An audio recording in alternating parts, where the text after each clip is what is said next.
Play Springer calls Verlander a bulldog. 114 George Springer credits Justin Verlander with the Astros win, saying the pitcher is for moments like this and tells Buster Olney what it's like playing at home compared to in New York on the road.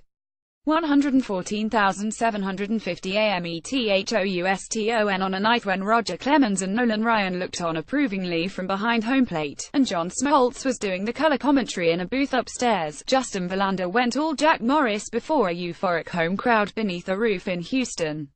Epic October performances aren't quite what they used to be, so Verlander's 7-inning, 99-pitch shutout effort against the New York Yankees wasn't quite on a par with Morris' 126-pitch, 10-inning masterpiece to beat Smoltz in Game 7 of the 1991 World Series. But for fans and baseball purists who like their pitchers to throw hard, stand tall and summon larger-than-life competitiveness when it matters most, Verlander's performance maxed out on the 2080 pitcher throwback scale. Morris certainly thought so, and HE's about as old Hoss Radbornish as it gets. HE's got all the attributes, Morris told ESPN.com late Friday night, after Verlander and the Houston Astros beat New York 71 in Game 6 of the American League Championship Series. HE's got the will. HE's got the stuff and the God-given talent. But you still have to have the makeup, and Justin's got that. Our generation is all smiling when we see him pitch. He gives us all a smile. HE's unique in that regard.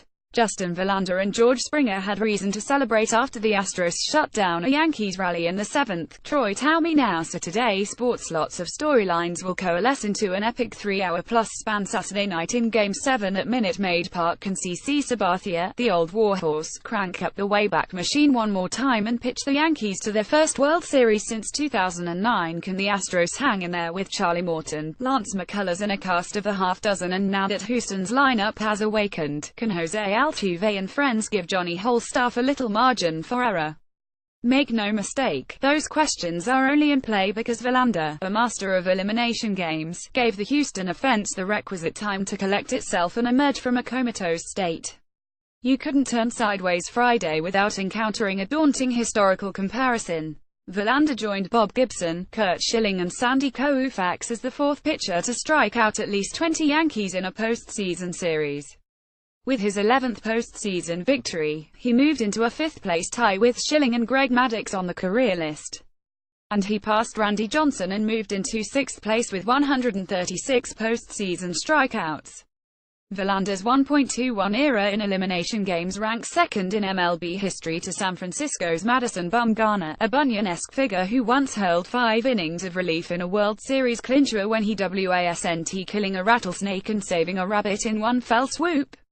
With offense hard to come by, the Astros needed every grunt and droplet of beard-soaked sweat that Verlander could wring from his body.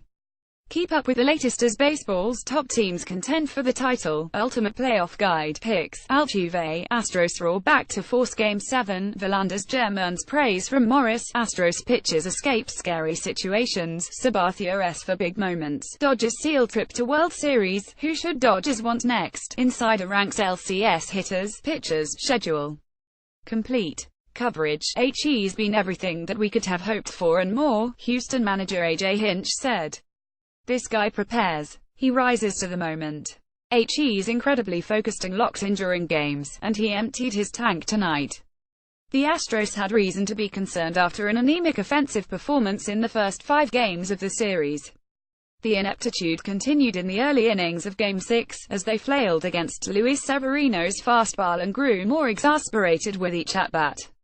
3 innings and 1 uneventful turn through the batting order. The Astros sported a .138 batting average, 22 for 159 against New York pitching in this series.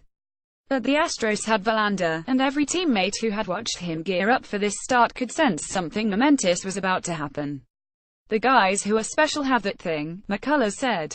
It's tough to put a finger on it and say, this is what makes him great.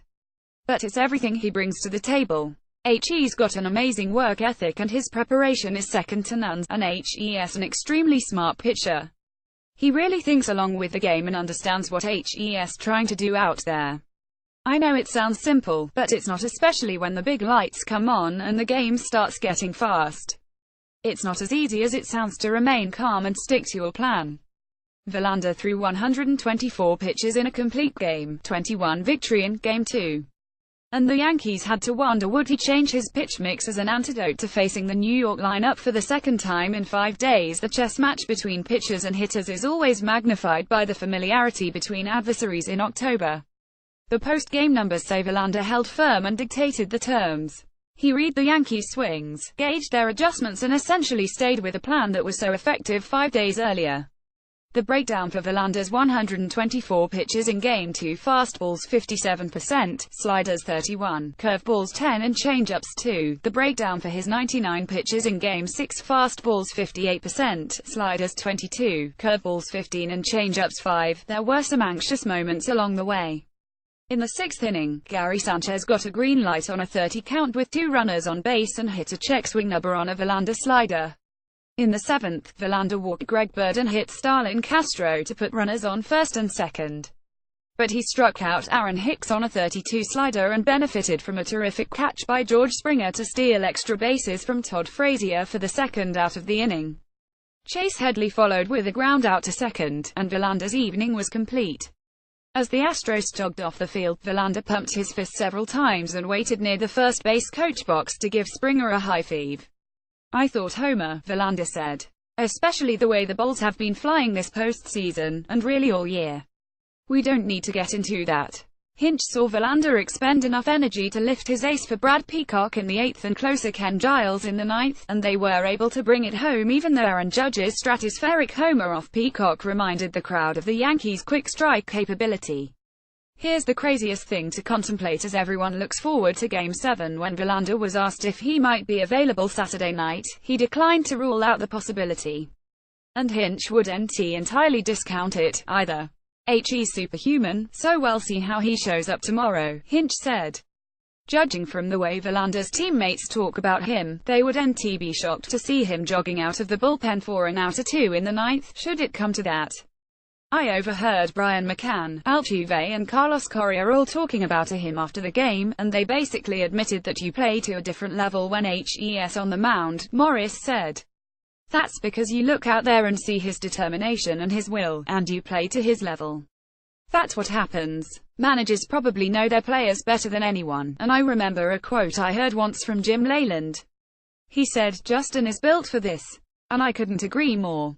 Expectations for ace starters have changed markedly since Morris defined his legacy with that amazing start against Smoltz in the 1991 series.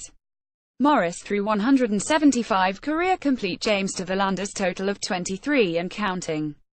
But Morris shares his trademark irascibility and recognizes a kindred spirit in Verlander. He sees a pitcher who would have fit right in 30 years ago, before baseball became so pitch-count obsessed and ultra-protective of arms. As an October legend, Morris is happy to welcome another member to the fraternity.